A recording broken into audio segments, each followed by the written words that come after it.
Friday suspense শুধুমাত্র মেডিটা legend ওয়াইটি চ্যানেলে। বাংলার ছোট গল্প দিয়ে সাজানো আজকের গল্পের নাম শয়তানের আস্তানা। রচনা ব্রাম স্টোকার, গল্প পাঠে জয়দীপ মণ্ডল, সমগ্র চরিত্রে সুপর্ণা মিশ্র আর আমি মানে দেবপ্রতিম চক্রবর্তী। শুরু হচ্ছে শয়তানের আস্তানা। যখন রওনা দেব বলে হোটেলের বাইরে এসে গাড়িতে উঠে বসেছি, আকাশ তখন নির্মেঘ রোদে ঝলমল করছে। মিউনিখের আকাশ এতটা ঝকঝকে থেকে মনটা বেশ খুশিতে ভরে উঠল। সবে গ্রীষ্ম শুরু হয়েছে, এই সময়টায় প্রকৃতিও বদল করে। আকাশে বাতাসে একটা আনন্দের হিল্লোল। ঘোড়ার গাড়িটা ছাড়ার ঠিক আগের মুহূর্তে হোটেলের মালিক বেরিয়ে এলেন। ডাক মাথায় হেল ডেল বুক আমার যাত্রা শুভ হোক বলে শুভেচ্ছা জানালেন।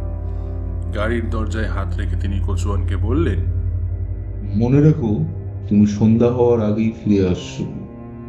আকাশ দেখে তো মনে হচ্ছে দিনটা পরিষ্কারই থাকবে, তবে উত্তরের হাওয়ার একটা টান আছে।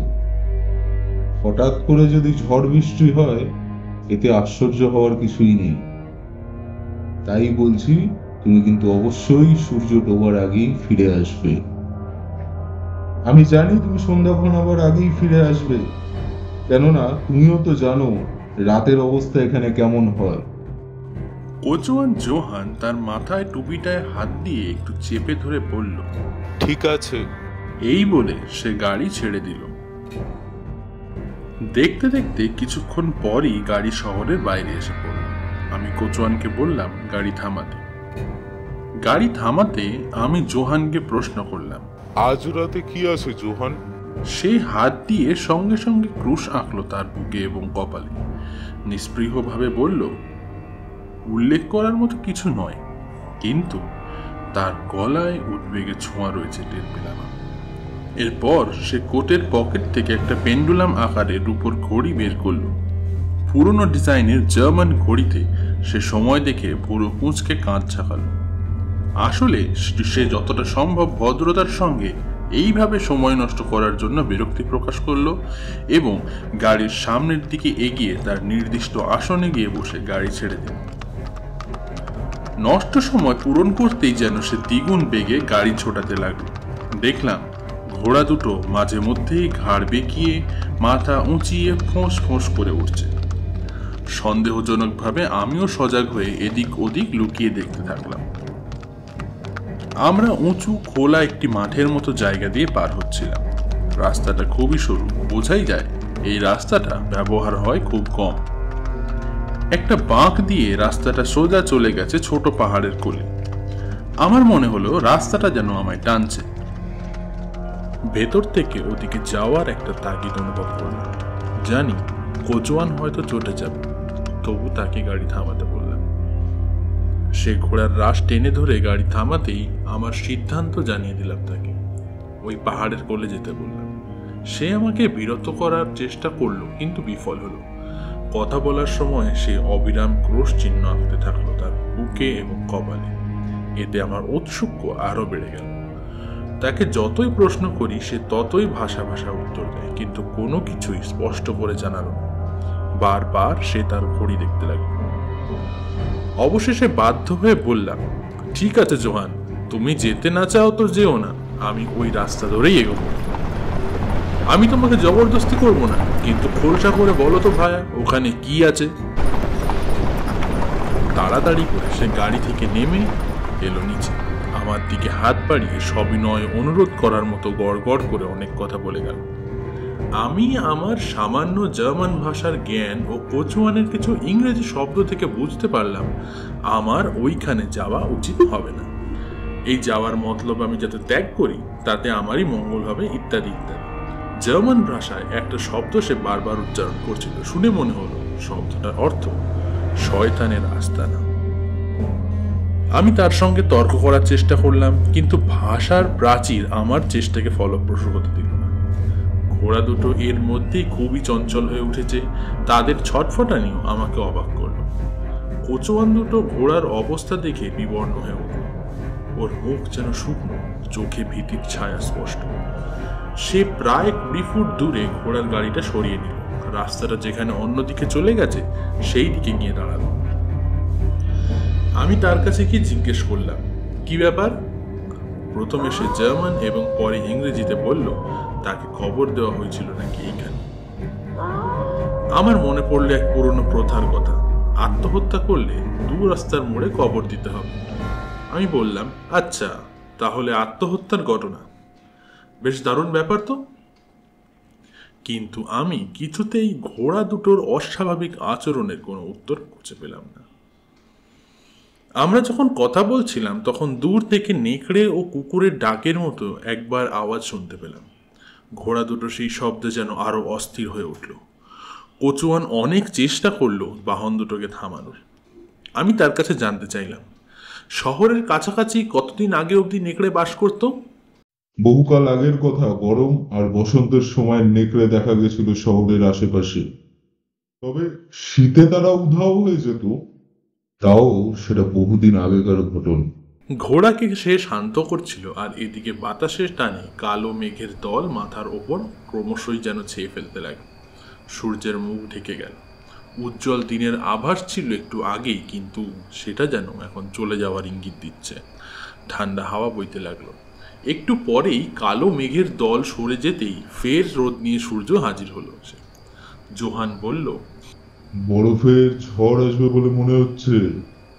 ঘড়িটা দেখে নিয়ে সে কচুয়ান বাক্সে গিয়ে উঠে বসলো। ঘোড়া দুটো অবিরাম ছটফট করেই চলেছে, মাথা নাড়ছে এপাশ ওপাশ, শব্দ করছে, নাক ঝাড়ছে। কচুয়ানের যাওয়ার তাড়া দেখে আমার কেমন যেন জেদ চাপতে লাগলো। আমি কচুয়ানকে প্রশ্ন করলাম, ওই রাস্তা কোথায় গেছে তুমি আমাকে বলো। উত্তর দেওয়ার আগেই সে বুকে ক্রোশ চিহ্ন এঁকে বলল, ওটা খুবই অশুভ ব্যাপার। কিসের অশুভ? আমি আবার প্রশ্ন করলাম। ওই গ্রাম। কিন্তু তুমি যে বললে ওখানে একটা গ্রাম আছে। এক সময় ছিল। কোথায় গেল সেই গ্রামে? এরপর জোহান আমাকে তার জার্মান এবং ইংরেজি মিলিয়ে যা বলল তাতে বুঝতে পারলাম যে একসময় ওখানে লোকজন বসবাস করত। বেশ কয়েকশো বছর আগেকার ঘটনা। কোনো কারণে কিছু মারা যায়, তাদের কবর দেওয়া হয়, কিন্তু মাটির তলা থেকে নানান রকম শব্দ আসতে থাকে। কবর খুললে দেখা যায় সব মৃতদেহ জীবন্ত, টাটকা, চোখ মুখ এবং সজীব, ঠোঁটে মুখে রক্তের দাগ। এইসব দেখে শুনে ওখানকার মানুষজন পালিয়ে গেল। এই ঘটনা বলার সময় জোহান বার কত ক্রুশ করলো হাত দিয়ে। সে এখন রীতিমতো উত্তেজিত, দ্রুত শ্বাস পড়ছে, তার চোখ মুখ হয়ে গেছে ফ্যাকাশে। বুঝতে পারলাম ঘটনায় অতিরঞ্জনে সে নিজেও প্রভাবিত হয়ে পড়েছে, তাই ভয়ে সে কাঁটা। ওয়াল পার গিল না কি একটা সেই অদ্ভুত শব্দ দুটো সে পুনরায় উচ্চারণ করে গাড়িতে ওঠার জন্য সে আমাকে বলল। তার কথায় আমার ইংরেজ রক্ত মাথায় চড়ে বসলো। বললাম, তুমি ভয় পেয়েছো জোহান, তুমি ভয় পেয়েছো। যাও, বাড়ি যাও, আমি একাই ওই দিকে যাব, আর হেঁটে ফিরলে আমার শরীর ভালোই থাকবে। গাড়ির পেছনের আসন থেকে আমার ওক কাঠের ছড়িটা আমি তুলে নিলাম। বাইরে বেরোলে এটি আমার সর্বক্ষণের সঙ্গী। ওকে বললাম, জোহান, তুমি ফিরে যাও, তোমার শয়তানের আস্তানা একজন ইংরেজকে কখনোই কাবু করতে পারবে না। এদিকে ঘোড়া দুটো যেন আসতে আর দাঁড়াতে নারাজ। তারা ভীষণ চঞ্চল হয়ে উঠেছে, তাদের আটকে রাখাই যেন মুশকিল হয়ে পড়েছে। জোহানও নানাভাবে আমাকে নিরস্ত করার চেষ্টা করলো।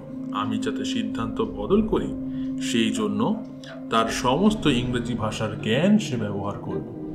আমি বিরক্ত হয়ে উঠলাম। মিউনিখের দিকে ওক লাঠিটা তুলে ইঙ্গিত করেও বললাম ওকে একটি কথা, যাও। এরপর আমি ওর দিকে পিছন ফিরে হাঁটা দিলাম সেই শয়তানের আস্তানার দিকে। হতাশভাবে জোহান তার গাড়ি ঘুরিয়ে মিউনিখের দিকে ফিরে চলল।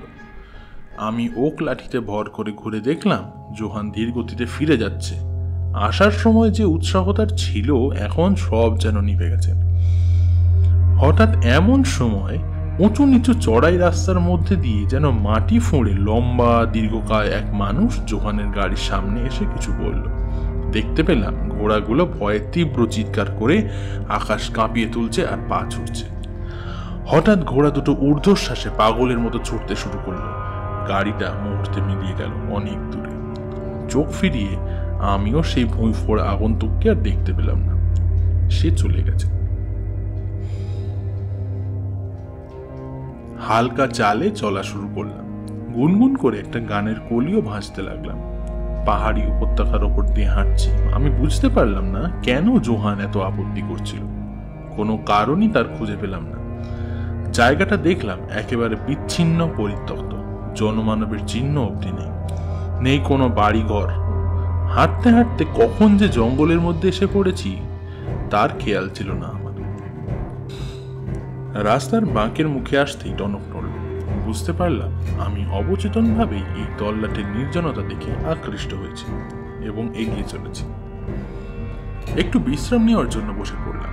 যখন হাঁটতে শুরু করেছিলাম তখন এতটা ঠান্ডা আমার লাগেনি, কিন্তু এখন যেমন লাগছে। আশপাশ চারদিক নজর বুলিয়ে দেখলাম আকাশ অনেক উঁচুতে কালো মেঘের দল হুড় হুড় করে উত্তর থেকে দক্ষিণ দিকে ধেয়ে চলছে। বাতাসের তীব্রতা যেন বেড়েছে। মৃদু একটা গর্জনের মতো শোনা যাচ্ছে, আর শীতটাও যেন বেশি বলে মনে হচ্ছে। হাঁটার পর বিশ্রামের জন্য হতে পারে এই ভেবেই উঠে দাঁড়ালাম, পা বাড়ালাম সেই গ্রামের দিকে। হাঁটতে হাঁটতে যে জায়গায় এসে দাঁড়ালাম সেখানে দেখতে পেলাম অপূর্ব সুন্দর এক প্রাকৃতিক দৃশ্য। ছবির মতো জায়গা। সূর্যের আলো এখন নেই, শুধু আভা রয়েছে, আর তাতেই চতুর্দিক স্পষ্ট বোঝা যাচ্ছে। এতক্ষণ সময়ের দিকে খেয়াল ছিল না আমার। এখন ভাবছি অন্ধকারে পথ দেখে চিনে ফিরে যাব কিভাবে। মুহূর্তে দিন ফুরল, চারিদিকে অন্ধকারটা যেন ঘুমটা পড়ে গেল। এদিকে ঠান্ডার দাপট যেন বেড়েই চলেছে। বাড়ছে আকাশে মেঘের ঘনঘটা, আর সেই সঙ্গে হাওয়ার বেগও জোরালো হচ্ছে। মাঝে মাঝে সেই চিৎকারটা শোনা যাচ্ছে, জোহান যেটাকে বলছিল নেকড়ের আওয়াজ। প্রথম যেদিকটায় দাঁড়িয়েছিলাম সেই জায়গাটা ছিল সমতল, চারপাশে পাহাড়, গাছ গাছালি। আমি পরিত্যক্ত গ্রাম দেখার জেদ করেছিলাম। এখন যেখানে এসেছি সেখান থেকে ফিরে যাওয়া যায় কিভাবে সেইটাই আমি ভাবছি। যেদিক দিয়ে এসেছি সেই পথটার দিকে তাকালাম। উঁচু চড়াইয়ের অন্তরালে সেই পথ হারিয়ে গেছে। হঠাৎ যেন ঠান্ডার দমক বাড়ল বাতাসের টান। বরফ পড়তে আরম্ভ করলো। এই অবস্থায় মাইলের পর মাইল পার হয়ে বাড়ি ফিরে যাওয়ার চিন্তা ছেড়ে অবিলম্বে মাথা বাঁচাবার উপায় খুঁজতে লাগলাম। সামনের জঙ্গলের দিকে এগিয়ে গেলাম। আকাশের মুখ যেন ক্রমশ কালো হয়ে উঠেছে, আর বেড়েই চলেছে তুষারপাত। আমার চারপাশে এমনকি গাছপালাগুলো বরফের কার্পেটে মোড়া হয়ে গেল কিছুক্ষণে। নিয়মিত ব্যায়াম করার অভ্যেস থাকলেও বরফের মধ্যে পথ খুঁজে এগিয়ে যেতে রীতিমতো কষ্ট হতে লাগলো। পায়ের নিচে মাটি খুঁজে পা টিপে টিপে আমি এগোতে থাকলাম। এদিকে তুষারপাত যতই ঘন হচ্ছে ততই যেন ঠান্ডা বাড়ছে। অন্ধকারের মধ্যে এগোচ্ছি, চোখ খুলে রাখতে পারছি। হঠাৎ বিদ্যুৎ চমকাল, তারপরেই মেঘের গর্জন। খুব শীঘ্রই আমি বড় গাছের জঙ্গলের তলায় নিচে পৌঁছে গেলাম। একটু যেন নিরাপদ মনে হলো নিজেকে। এখানে বরফ ও বাতাসের দাপট অপেক্ষাকৃত কম। সেই সময় আবার সেই নেকড়ের ডাক শুনতে পেলাম। সেই ডাকটা যেন প্রতিধ্বনিত হতে লাগলো চারপাশ থেকে। কালো মেঘের বুক চিরে চাঁদের মুখ দেখা গেল হঠাৎ। আমি এই মুহূর্তে বড় ঘন গাছের জঙ্গলের ধারে দাঁড়িয়ে। বরফ পড়া সাময়িকভাবে যেন বন্ধ হয়েছে। আমি আরো নিরাপদের আশ্রয় খুঁজে এগোলাম। আসার সময় কংক্রিট কাঠামোর কিছু ভগ্নাবশেষ দেখছিলাম। অল্প দূরেই দেখলাম একটা কোমর সমান উঁচু দেওয়ালের প্রাচীর। বোঝাই গেল ওই ভগ্নস্তূপ ঘিরেই এই প্রাচীর। প্রাচীরের দেওয়ালের একটা জায়গা ভাঙা দেখলাম। ওটা প্রধান প্রবেশ পথ বলেই মনে হলো। দুপাশে লম্বা লম্বা সারিবদ্ধ গাছ, আর পথের মধ্যে এগিয়ে গেছে। দূরে একটা বড়সড় ভাঙা বাড়ির কাঠামো আমার নজরে পড়ল। ঠিক এমন সময় কাজল কালো মেঘের দল চাঁদের মুখ দিল ঢেকে। চারদিক ঘুটঘুটে অন্ধকার, কিছুই যেন নজরে পড়ছে না। এদিকে শীতের কামড়ও বাড়ছে। আমি দস্তর মতো ঠকঠক করে কাঁপছি, কিন্তু একটা মাথা গোজার ঠাঁই মেলার আশায় অন্ধকারে অন্ধের মতো সামনের দিকে এগিয়ে চললাম। এগোতে এগোতে হঠাৎই আমি থমকে দাঁড়ালাম। চারিদিকে একটা অস্বাভাবিক হিম শীতল নীরবতা। পৃথিবীর গতি যেন থেমে গেছে। ঝড়টা থেমে গিয়েছিল তখন। শোঁ শোঁ আওয়াজ হচ্ছিল না আর হাওয়ার। প্রকৃতির এই অখণ্ড নীরবতার সঙ্গে তাল মিলিয়ে আমার হৃৎপিণ্ডের ধূপপুকানিও যেন থমকে গেল। সবটাই ক্ষণিকের। কালো মেঘের ফাঁক দিয়ে চাঁদ আবার উকি দিল। সেই আলোতেই দেখতে পেলাম আমি দাঁড়িয়ে রয়েছি কবরস্থানে। এটা সমাধিক্ষেত্র হতেই পারে সেটা আগে বিন্দুমাত্র টের পাইনি। শেষ পর্যন্ত কবরস্থানে এসে পৌঁছেছি। চাঁদের আলোতেই দেখলাম আমার সামনে চৌকো মতো সাদা মার্বেল পাথরের যে বিশাল কাঠামোটা দাঁড়িয়ে আছে সেটা হলো একটি সমাধি। সমাধির মার্বেল পাথরের শুভ্রতা যেন বরফের মতোই, কোনো পার্থক্য নেই। ঝোড়ো হাওয়ার দমকাটা আবার যেন ফিরে এলো চাঁদেরই আলোর সঙ্গে। তখনই আবার শোনা গেল সেই বুক কাঁপানো, ভয় ধরানো নেকড়ের ডাক। ডাকটা এবার আরো দীর্ঘ, কিন্তু এবার একটা নয়, অনেকগুলো নেকড়ের ডাক।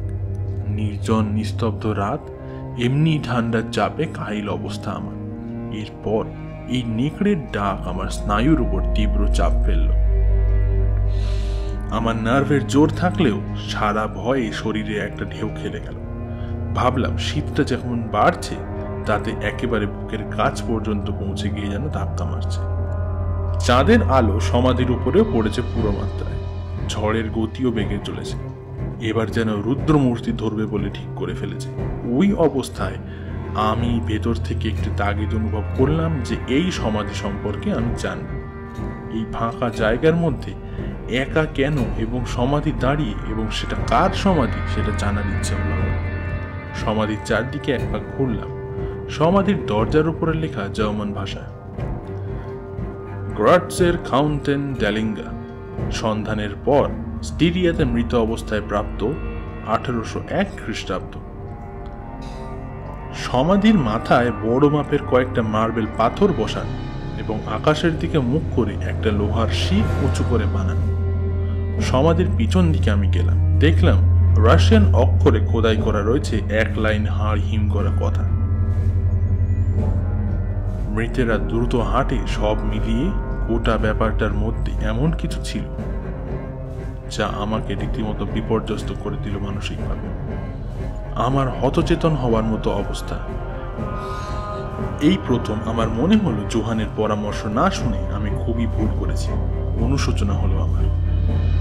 আর কি, তখনই আমার মনে একটা কথা বিদ্যুতের মতো চমকে উঠল। কথাটা মনে হওয়া মাত্র আমার কাঁপুনি যেন দ্বিগুণ বেড়ে গেল। আজকের রাতটা হলো শয়তানের রাত। কয়েক লক্ষ মানুষের বিশ্রাম। শয়তানের রাতে অশুভ শক্তির জোর বেড়ে যায়। সব কবরের দরজা যায় খুলে। প্রেতের দল জেগে ওঠে এবং ঘুরে বেড়ায়।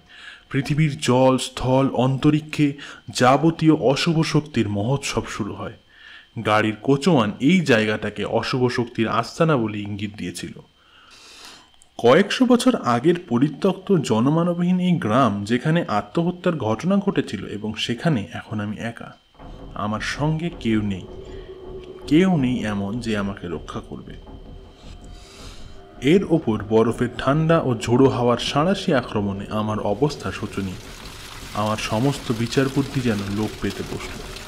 আমার শিক্ষা, দীক্ষা, সাহস ও ধর্ম দর্শন সংহত করে আমি প্রাণপণ চেষ্টা করলাম যাতে আমি সজ্ঞান অবস্থায় থাকতে পারি। ঠিক তখনই শুরু হলো প্রচণ্ড ঝড়। পৃথিবী যেন ওলট পালট হয়ে যাবে। তুমুল ঝড় আর শিলাবৃষ্টি যেন আমায় মাটিতে শুইয়ে দেওয়ার জন্য আক্রমণ হানল। হাজার হাজার অশ্বশক্তির জোর নিয়ে যেন ঝড়ের দাপটটা আছড়ে পড়ল। শিলাগুলোর আকার নেহাত ছোট নয়। গাছগুলো আমায় আশ্রয় দিয়ে যেন মহা অন্যায় করেছে, তাদেরও উপড়ে ফেলার চেষ্টা চলল। কয়েকশো দৈত্য সর্বশক্তি নিয়ে যেন ঝাঁপিয়ে পড়েছে আচমকায়। গাছের ডালপালা ভেঙে পড়ছে এদিকে ওদিকে। একটা বড় গাছের তলায় গিয়ে আমি দাঁড়ালাম, কিন্তু সেখানেও আমার নিরাপদ বলে মনে হলো না। এই অবস্থায় একটা জায়গায় আপাত দৃষ্টিতে নিরাপদ বলে মনে হলো আমার। সমাধির দরজা লক্ষ্য করে ছুঁট দিলাম। দরজাটা ব্রোঞ্জের, বিশাল এক দরজা। শিলাবৃষ্টির হাত থেকে মাথা বাঁচাতে আমি হেলান দিয়ে দাঁড়ালাম সেই দরজার গায়ে। শিলাগুলি গায়ের ওপর পড়তে লাগলো। আমি শিলার আঘাত থেকে মাথা বাঁচাতে দরজার কপাটে শরীরটা ঠেস দিয়ে দাঁড়ালাম। সম্ভবত শরীরের ভারে দরজাটা ভিতর দিকে অল্প ফাঁক হলো। কবরের দ্বার এখন উন্মুক্ত। আমি ভাবলাম, মন্দ কি, এই প্রবল ঝড়ঝঞ্ঝায় দাঁড়িয়ে থাকার চেয়ে কবরের ভিতর ঠাঁই নেওয়া অনেক ভালো। আগে এই প্রলয়কাণ্ড থেকে পৈতৃক প্রাণটা তো বাঁচুক, কবরের মধ্যে প্রবেশ করার জন্য পা বাড়াতে যাব, ঠিক এমন সময় বিদ্যুৎ চমকে উঠল। বিদ্যুতের ঝলকানিতে কবরের ভেতরটা আলোকিত হয়ে গেল। ঝটিতে নজরে এলো এক অপূর্ব সুন্দর রমণী। গোলাকার মুখ, লাল ঠোঁট আর কফিনের মধ্যে শুয়ে আছে, যেন গভীর ঘুমে আচ্ছন্ন। ঠিক তখনই আমার মাথার ওপর বিকট শব্দে বাজ পড়ল। দৈত্যের মতো এক হাত ঝটকায় আমাকে কবরের বাইরে টেনে এনে ঝড়ের মধ্যে ফেলে দিল। আর সব ঘটনাটা যেন এক লহমার। আমি শারীরিক ও মানসিক দিক থেকে ভাববার কোনো সময়ই পেলাম না। আমি আগের মতোই শিলাবৃষ্টির নিচে পড়লাম। তবে পূর্বাপর ভাবনার অবকাশ না থাকলেও একটা জিনিস আমাকে বিস্মিত করলো। বুঝতে পারলাম আমি এখানে একা নই, আমার সঙ্গে আরো কেউ আছে। আমি পিছন ফিরে সমাধির দিকে তাকালাম, আর তখনই আরো একবার বজ্রপাত হল। বিদ্যুতের প্রচন্ড ঝলসানিতে আমার চোখ ধাঁধিয়ে গেল। সেই বজ্র শক্ত সমাধির উঁচু লোহার রড দিয়ে মাটিতে সঞ্চারিত হওয়ার কথা। দেখা গেল সমাধির মার্বেল পাথর বিচূর্ণ হয়ে পড়েছে। বিস্ফোরণের আওয়াজও হলো। সমাধির খোলা দরজা দিয়ে দেখলাম সে মৃত রমণীকে। রমণী তার অন্তিম শয্যা ছেড়ে উঠে দাঁড়িয়েছে, কফিনটা মেঝেতে, নিদারুণ আশাহত মুখ চোখ তার। ক্ষুধার্তের মুখের সামনে থেকে খাবারের গ্রাস কেড়ে নিলে যেমন মুখ চোখ হয়ে ওঠে, ঠিক তেমনই বিষাদ ভরা মুখ। মুহূর্তকাল তারপর বজ্রের অগ্নিশিখা তাকে গ্রাস করল। তার তীক্ষ্ণ ভয়ঙ্কর চিৎকার বজ্র শব্দের আড়ালে চাপা পড়ে গেল। আমি শেষবার যেটুকু শুনতে পেলাম তা হলো এক নারীর ভয়াবহ আর্তচিৎকার। ওই বিকট চিৎকারে আমার সবকিছু যেন অবশ করে দিল। শুধু এইটুকু বুঝতে পারলাম সেই শক্তিশালী হাতের মুঠি আমাকে টেনে সরিয়ে নিয়ে যাচ্ছে। ওই শিলাবৃষ্টির মধ্যেই বাতাসে নেকড়ের গর্জন প্রতিধ্বনিত হচ্ছে। সর্বশেষ যে জিনিসটা আবছা আবছা আমার চোখের পর্দায় ভেসে উঠেছিল, সেগুলি হলো অসংখ্য সাদা মানুষের অবয়ব। কেন জানি না, আমার আশেপাশের মতো কবর থেকে অশরীরীরা বেরিয়ে এসেছে, দল বেঁধে আমায় ঘিরে ধরেছে। তারা আমার আরো কাছে এগিয়ে আসছে। তাদের সাদা শরীর আর অবিশ্রান্ত শিলাবৃষ্টির শুভ্রতা সব যেন একাকার হয়ে যাচ্ছে। আস্তে আস্তে আমার হুঁশ ফিরে আসতে থাকলো। আমার সারা শরীর যেন অসাড়, হাত পা নাড়ানোর শক্তি নেই আমার। সব শক্তিটুকু যেন নিঃশেষিত হয়ে গেছে। এই ভ্রান্তি ভাব আমাকে যেন আরো কাহিল করে তুলল। কয়েক সেকেন্ড আমি কিছুই মনে করতে পারলাম না। বিস্মৃতি আমায় গ্রাস করলো, মগজটাও যেন কাজ করছে না।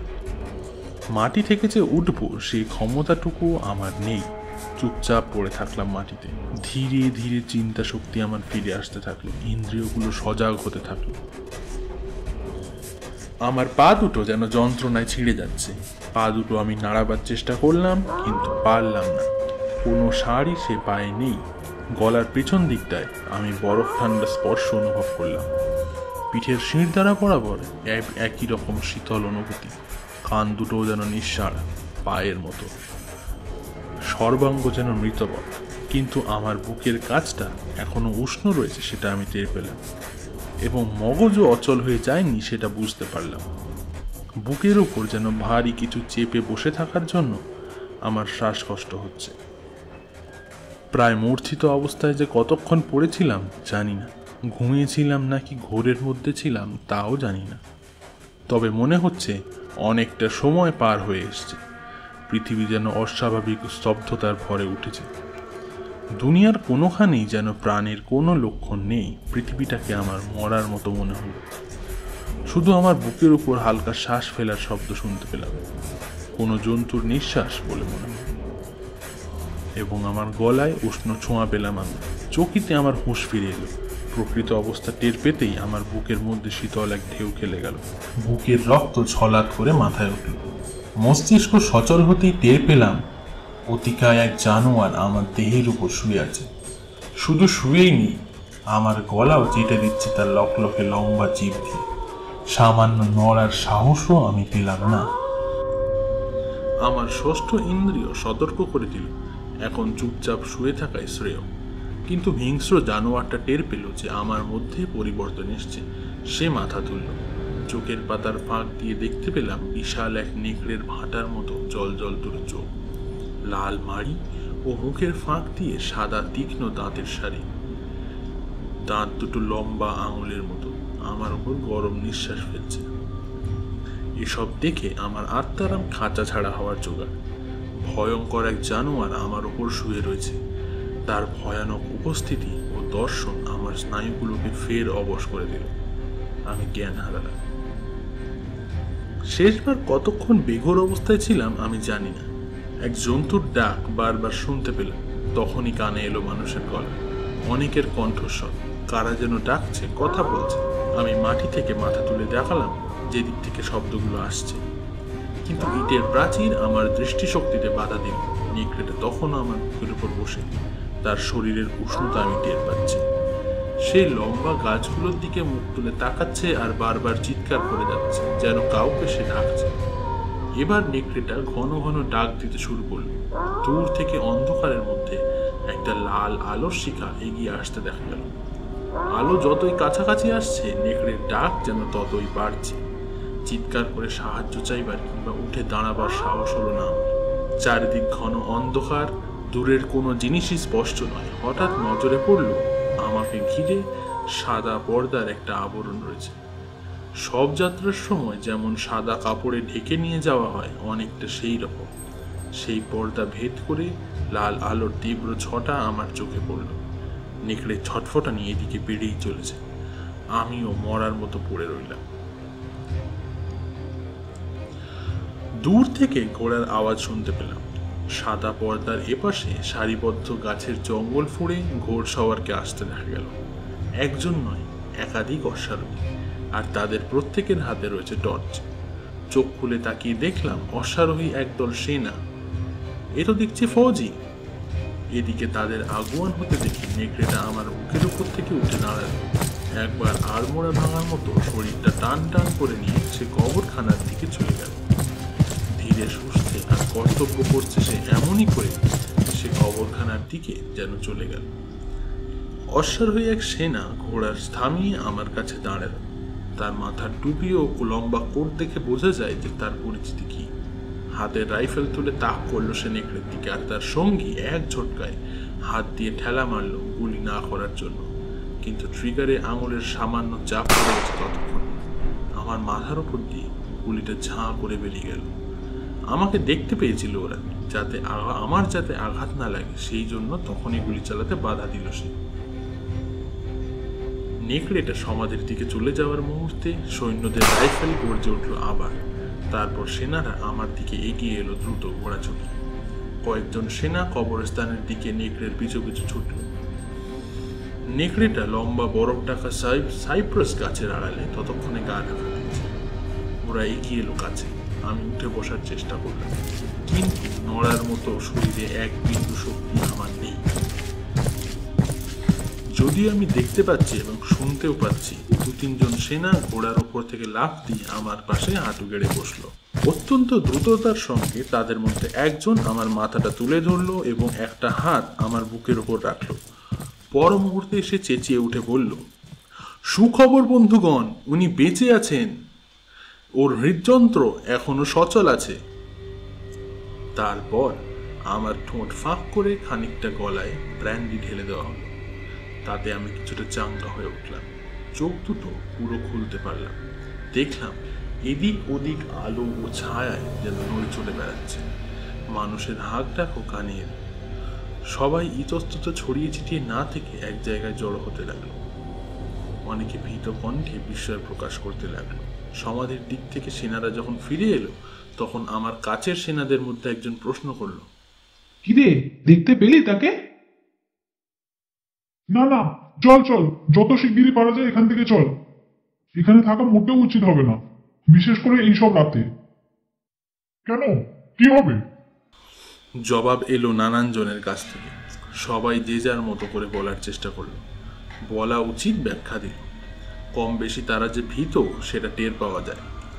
একজন বলল, আসলে এটা এটা বিশেষ পক্ষে ওটা একটা নেকড়ে ছিল। না, ঠিক নেকড়ে নয়, তার চেয়েও বড়। কোনো লাভ নেই, পবিত্র বুলেট ছাড়া ওদের মারা যায় না। ওই মার্বেলের ভগ্নস্তূপের ভেতর থেকে আমাদের ঠিকমতো বের হতে নেকড়েটা সাহায্য করেছে। উনি কি সুস্থ? ঠিক আছেন তো? টর্চের আলো আমার গলায় ফেলে বিস্ময়ের সঙ্গে বলে উঠল, এই দেখ ওর গলায় ওটা কি? কমরেড দেখ, নেকড়েটা ওর ওপর চেপে বসে শরীর গরম রাখার চেষ্টা করেছে। ওদের মধ্যে যে অফিসের ব্যক্তি সে আমার দিকে তাকিয়ে এক ঝলক দেখে নিয়ে বললেন, উনি ঠিকই আছেন, ওনার শরীরে কোনো সামান্য আঁচড় পর্যন্ত লাগেনি। এর অর্থ কি বোঝায়? আমরা ওকে খুঁজে পেতাম না যদি না নেকড়েটা চিৎকার করতো। তাহলে কি হতো? এই প্রশ্ন করলেন যে ব্যক্তি, তিনি আমার মাথা হাত দিয়ে ধরে রেখেছেন। এই দলের মধ্যে শুধু তাকেই সাহসী বলে মনে হলো। তার হাত কিন্তু কাঁপছে না, কণ্ঠস্বরে কোনো ভয়ের চিহ্ন নেই। বয়সে তরুণ, উর্দিতে ছোটখাটো এক অফিসার বলে মনে হলো। জবাব দিলেন যিনি, তার মুখ ব্লটিং পেপারের মতো সাদা। তিনি বললেন, তা না হলে উনি চিরস্থায়ী ঠিকানায় পৌঁছে যেতেন। এখানে অসংখ্য কবর রয়েছে, তারই কোনো একটার মধ্যে শুয়ে থাকতেন। তারপর অত্যন্ত সন্ত্রস্ত কণ্ঠে অন্যদের তাড়া দিয়ে বললেন, চলুন চলুন বন্ধুরা, এখান থেকে যত তাড়াতাড়ি যাওয়া যায় ততই মঙ্গল। একজন অফিসার আমাকে মাটি থেকে উঠিয়ে সোজা করে বসালেন। অন্যদের নির্দেশ দিলেন আমাকে ভালোভাবে ঘোড়ার উপর বসিয়ে দিতে। এরপর তিনিও ঘোড়ার পিঠে পা রেখে আমার পেছনে উঠে বসলেন। আমাকে তার বলিষ্ঠ হাত দিয়ে আঁকড়ে ধরলেন। সৈন্যদের বললেন মিউনিখের দিকে যাত্রা করতে। আমরা সবাই দল বেঁধে সাইপ্রাস গাছের জঙ্গল ও কবরস্থান ছেড়ে এগিয়ে চললাম। আমার কোনো কিছুই আমার বশে নেই, এমনকি আমি যে কথা বলবো সেই উপায়ও নেই। আমার জীব আমার নিয়ন্ত্রণে নেই, সেটাও অকেজো হয়ে গিয়েছে। যখন জ্ঞান হলো আমি দেখলাম আমি দাঁড়িয়ে আছি, আমাকে দাঁড় করানোর চেষ্টা হচ্ছে। আমার দুদিকে দুই জওয়ান ধরে রেখেছে এবং চারিদিক আলোয় ঝলমল করছে। সূর্যের আলো যেন আসছে রক্তবর্ণ নিয়ে, সাদা তুষারের ওপর সেই আলো ঠিকরে পড়ছে। সেই অফিসের অন্যদের হুকুম দিলেন তারা যাতে যা দেখেছে সেই সম্পর্কে যেন কাউকে কোনো কথা না বলে। সবাইকে তারা শুধু এইটুকুই বলবে যে একজন ইংরেজ প্রতীককে তারা পেয়েছে ওই বড় গ্রামে এবং একটা বড় কুকুরকে দেখেছে, যে কুকুরটা আগন্তুককে পাহারা দিচ্ছিল। যে ব্যক্তি সবচেয়ে ভয় পেয়েছিলেন তিনি বললেন, কুকুর? ওটা তো কুকুর ছিল না, আমি তো বিশাল আকৃতি নেকড়ে দেখেছি। অত্যন্ত ধীর গলায় অফিসার বললেন, আমি বলছি তো, ওটা কুকুরই ছিল। কুকুর? ওর গলাটা দেখুন, ওটা কি একটা কুকুরের কাজ হতে পারে? সম্ভবত দিবালোকে তার সাহস কিছুটা ফিরে এসেছে। তিনি আমার দিকে আঙুল তুলে বললেন, নিজের অজান্তেই আমার একটা হাত গলার কাছে গেল। সেই ক্ষতটায় স্পর্শ করতে তীব্র বেদনায় আমি কাতর শব্দ বেরিয়ে এলো আমার মুখ দিয়ে। ঘোড়ার উপর থেকে সেই তরুণ ফৌজি অফিসারের হিম শীতল কণ্ঠস্বর শোনা গেল আবার। তিনি বললেন, মনে থাকে যেন সকলে, এটা একটা কুকুর। যদি কিছু অন্য বলো তাহলে কেউ আমাদের কথা বিশ্বাস করবে না, আমরা হাসির খোরাক হয়ে উঠব। এরপর আমাকে এক সৈনিকের ঘোড়ায় বসানো হলো। মিউনিখের শহরতলির দিকে এগিয়ে চললাম। একটা রাস্তার ধারে একটা পথ চলতি ঘোড়ার গাড়িতে আমাকে তুলে দেওয়া হলো। তরুণ অফিসার আমার সঙ্গে চললেন। একজন সেনা বাঁশি বাজিয়ে এসকর্ট হয়ে চলল আমাদের আগে আগে, আর বাকি সৈন্যরা সেনা ছাউনিতে ফিরে গেল। হোটেলের সামনে ঘোড়ার গাড়ি দাঁড়াতেই হেলডেলবুক প্রায় দৌড়ে বাইরে এলেন। আমার কাছে এগিয়ে এসে হাত দুটো ধরে পরম সাগ্রহে আমাকে হোটেলের ভেতরে নিয়ে গেলেন। তরুণ অফিসার আমাকে অভিবাদন করে ফিরে থেকে উদ্যোগ করলেও আমি তার উদ্দেশ্য বুঝতে পেরে আমার ঘরে আসার জন্য আমন্ত্রণ জানালাম। 2 গ্লাস পানীয় নিয়ে আমরা বসলাম। অফিসারকে তার কমরেডদের ধন্যবাদ দিলাম এবং আমার জীবন রক্ষা করার জন্য। অফিসার আমার ধন্যবাদের জবাবে মৃদু হেসে এমন কিছু বলার মতো কাজ করেননি বলে উল্লেখ করলেন। আমি ডেলবুককে ধরলাম। সৈন্যরা আমার খোঁজ কি করে পেল? তাদের খবরই বা কে দিল? আমি নিখোঁজ হয়ে গেছি সে খবরই বা কে দিল? হেলডেলবুক জবাব দিলেন, গাড়ির কোচওয়ান যখন গাড়ি নিয়ে ফিরে এলো তখন দেখলাম গাড়ির ঘোড়াগুলো কেমন একটা নিয়ন্ত্রণে ছিল না।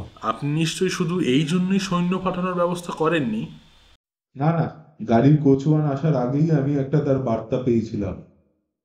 পকেট থেকে তার বার্তা বার করে তিনি আমার হাতে দিলেন। সেটা পড়লাম। তাতে লেখা রয়েছে আমার অতিথি সম্পর্কে হুঁশিয়ার। ওর নিরাপত্তা আমার কাছে সর্বাধিক জরুরি। যদি উনি হারিয়ে গিয়ে থাকেন কিংবা কিছু ঘটে তাহলে তাকে সন্ধানের কোনো ত্রুটি আপনি রাখবেন না। তার নিরাপত্তার সব রকম ব্যবস্থা করবেন। ও জাতিতে ইংরেজ এবং স্বভাবতই অ্যাডভেঞ্চার প্রিয়। রাতে বরফ ও নেকড়ে থেকে বিপদ আসতে পারে যে কোনো মুহূর্তে। যদি মনে করেন ক্ষতির আশঙ্কা আছে, তাহলে এক দণ্ড সময় নষ্ট করবেন না। ড্রাকুলা। টেলিগ্রামটা পড়ে আমার মাথাটা চক্কর দিয়ে উঠল। হোটেল মালিক আমাকে সময় মতো ধরে না ফেললে আমি সেখানেই পড়ে যেতাম। আগাগোড়া সব ঘটনার মধ্যে এমন এক আশ্চর্য অদ্ভুত ব্যাপার ছিল যা আমাকে স্তম্ভিত করে দিয়েছে, যা কল্পনার অতীত। আমার সর্বাঙ্গ যেন অসাড় অবশ করে দিয়েছে, এইটা নিশ্চিত। আমি ওই প্রাচীন গ্রামে এক রহস্যময় নিরাপত্তার ঘেরাটোপের মধ্যে ছিলাম। আমি এক দূর দেশ থেকে এসেছি, তা সত্ত্বেও এই টেলিগ্রাম আমাকে ভয়ানক বরফসজ্জা এবং ভয়ঙ্কর নেকড়ের হিংস্র মুখ থেকে বাঁচিয়েছে। আমি স্তম্ভিত হতবাক হয়ে বসে রইলাম টেলিগ্রামটা হাতে নিয়ে।